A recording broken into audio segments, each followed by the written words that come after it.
AP శాసనసభ వర్షాకాల సమావేశాలు గురువారం ఉదయం ప్రారంభమయ్యాయి. వారం నుంచి 10 రోజుల పాటు ఈ సమావేశాలు జరిగే అవకాశం ఉంది. ఈ భేటీలో పలు కీలక బిల్లులకు ఆమోదం తెలపడంతో పాటు రాష్ట్రానికి సంబంధించిన అనేక ముఖ్యమైన అంశాలపై చర్చించేందుకు ప్రభుత్వం సిద్ధమైంది. ప్రశ్నోత్తరాల సమయం ముగిశాక జరిగే శాసనసభ వ్యవహారాల సలహా కమిటీ సమావేశంలో సభ ఎన్ని రోజులు నిర్వహించాలని దానిపై తుది నిర్ణయం తీసుకోనున్నారు. ఈ సమావేశాల్లో ప్రభుత్వం మొత్తం 6 కీలక బిల్లులను ప్రవేశపెట్టనుంది. వీటిలో ఎంతో కాలంగా వివాదాస్పదంగా ఉన్న నాలా చట్టం రద్దు బిల్లు అత్యంత ప్రాధాన్యతను సంతరించుకుంది.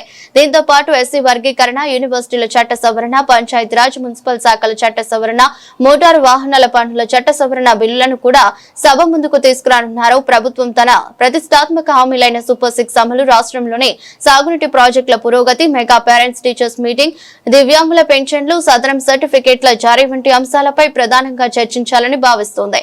అదే సమయంలో జీఎస్టీ స్లాబుల మార్పు వల్ల రాష్ట్రంపై పడుతున్న ఆర్థిక భారం, డిజిటల్ రేషన్ కార్డుల పంపిణీలో జాప్యం వంటి అంశాలు కూడా చర్చకు రానున్నాయి. ఇంకొకటి మీ దృష్టికి తీసుకొస్తున్నా ఏంటంటే యూరియా అధ్యక్ష, యూరియా ఇది పెద్ద సమస్య అయింది అధ్యక్ష. కానీ ఈరోజు చూస్తే మన కూటమి ప్రభుత్వం తీసుకున్న చొరవతోని దగ్గర నిన్న కూడా సాయంత్రానికి 2600 యూరియా బ్యాగులు వచ్చినట్టు ఉంది అధ్యక్ష. దాంతో మేము ఎంక్వైరీ చేసి వచ్చినాయి.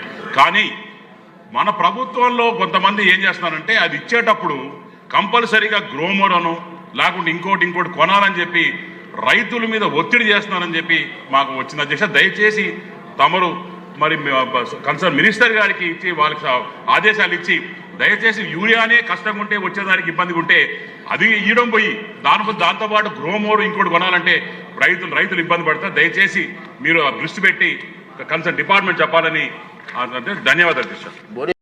అధ్యక్ష, ఈ టిట్కో హౌసెస్ 2014-19లో 7,01,481 రాష్ట్రానికి ఆ రోజున్న కేంద్ర ప్రభుత్వం, రాష్ట్ర ప్రభుత్వం కలిసి శాంక్షన్ చేయడం జరిగింది అధ్యక్ష. అందులో 5,14,000 యాక్చువల్గా అడ్మినిస్ట్రేటివ్ క్లియరెన్స్ తీసుకొని టెండర్లు పిలవటం జరిగింది. అయితే గత ప్రభుత్వం వచ్చి దాన్ని 2,61,640కి కట్ చేసింది. కట్ చేసిన అది కూడా పూర్తి చేయలేదు. అయితే మళ్ళీ ఈ ప్రభుత్వం వచ్చిన తర్వాత మొత్తం 163 ప్లేసులు యాక్చువల్గా ఈ టిట్కో హౌస్ జరుగుతున్నాయి అధ్యక్ష.